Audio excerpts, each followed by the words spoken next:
যে লগুণডাল দেখিছে এই লগুণডাল পিন্ধিলো বুলি যে মই সংস্কাৰী হৈ গলো আৰু লগুণ নিপিন্ধা মানুহসকলক মই যদি অস্পৃশ্য বুলি ভাবো তেনেহলে পৃথিৱীত মুতকৈ আৰু মহাপাপী কোনো নাই।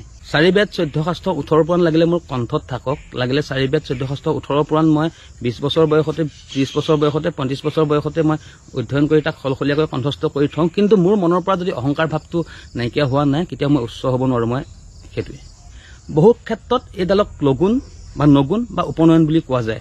বৰ্তমান সময়ত এইডালক লৈ বহুত বিতৰ্ক হৈ থকা দেখা যায়। কোনোবাই ছিগিছে, কোনোবাই পিন্ধিব লাগে বুলি কয়, কোনোবাই নালাগে বুলি কয় বা কোনোবাই দলি মাৰি দিয়ে।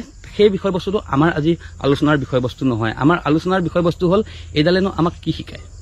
যেনেকৈ ভগৱান বিশ্বাসী লোকসকলক কিছু লোকে ভগৱান বিশ্বাস নকৰে, কিছু লোকে ভগৱান বিশ্বাস কৰে।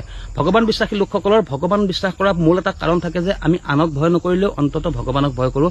আমি বেয়া কাম কৰাৰ আগমুহূৰ্তত তেখেতক চিন্তা কৰোঁ যে তেখেতে দেখি আছে, আনে নেদেখিলেও মই আইনৰ দৃষ্টিত সাৰি গ'লেও তেৰাৰ দৃষ্টিত সাৰি যাব নোৱাৰিম। তেখেতৰ সেই বিচাৰখনত, তেখেতৰ সেই বিচাৰৰ তোলাচনীত মই উঠিবই লাগিব। গতিকে বহুত লোকে সেই নিমিত্তে বেয়া কাম নকৰে। একেদৰে আগতে যেতিয়া গুৰুকুল প্ৰথা আছিল, গুৰুগৃহত যেতিয়া শিষ্যসকলক শিক্ষা দিয়া হৈছিল তেতিয়া এই উপবিদ্যাল পৰিধান কৰা হৈছিল। উপনয়ন বুলি কয়, লগুণ কয়, নগুণ কয়, তেনেকৈ পৰিধান কৰা হৈছিল। মুণ্ডন কৰাই যে তোমালোকে আজিৰ পৰা ব্ৰহ্মচৰ্য ব্ৰত পালন কৰিব লাগিব, তোমালোকৰ মনৰ পৰা গোটেই ছয় ৰিপু নাইকিয়া কৰি পেলাব লাগিব আৰু তোমালোকে এটা সৎ পথেৰে আগুৱাই যাব লাগিব। সেই বুলি এইডাল পৰিধান কৰোৱা হৈছিলে।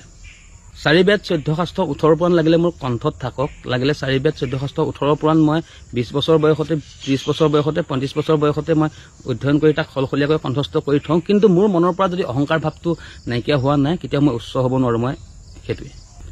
আৰু এইডালে চাওক, কাম ক্ৰোধ লোভ মোহ মদ মাচুৰ্য এই বস্তুবোৰৰ পৰা আঁতৰি থাকিবই কয় যে এটা সংস্কাৰী জীৱন আৰু সকলোৰে লগত এটা সৌহাৰ্দ্যপূৰ্ণ জীৱন আৰু সকলোকে সমভাৱাপন্নভাৱে চাব পৰা এটা জীৱন যাপন কৰিবলৈ আমাক শিকায় ইয়াৰ সংস্কাৰে।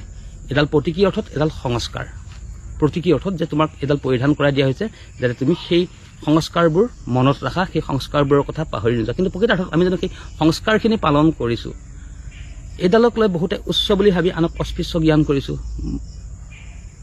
অহংকাৰ ত্যাগ কৰিব কৈছে, আমি এইডাল পিন্ধিছোঁ বুলি অহংকাৰ কৰিছোঁ। কামভাৱ ত্যাগ কৰিছোঁ নে ক্ৰোধ ত্যাগ কৰিছোঁ নে লোভ ত্যাগ কৰিছোঁ? কোনে কৰিছে বাৰু? কোনোটো কৰা নাই, ময়ো কৰা নাই।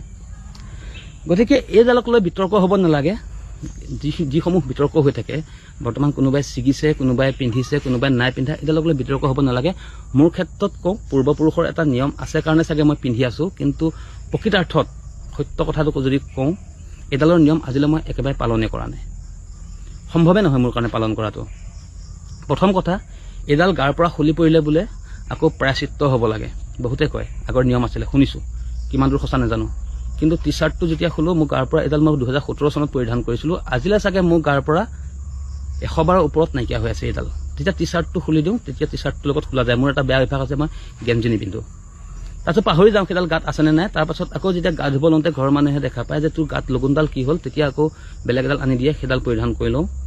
কিন্তু প্ৰকৃতাৰ্থত মই যদি মনৰ পৰা সংস্কাৰী হওঁ, মই যদি প্ৰকৃতাৰ্থত আনৰ অনিষ্ট চিন্তা কৰা এজন লোক নহওঁ, মই যদি প্ৰকৃতাৰ্থত সকলোৰে ভাল চিন্তা কৰোঁ, সকলোকে সমভাৱাপন্নভাৱে চাব পাৰোঁ, মই যদি অস্পৃশ্যতা উচ্চ নিচ এইবিলাকৰ যদি পাৰ্থক্য নাৰাখোঁ, তেতিয়াহে মোৰ কাৰণে এইডালৰ যোগ্যতা আছে।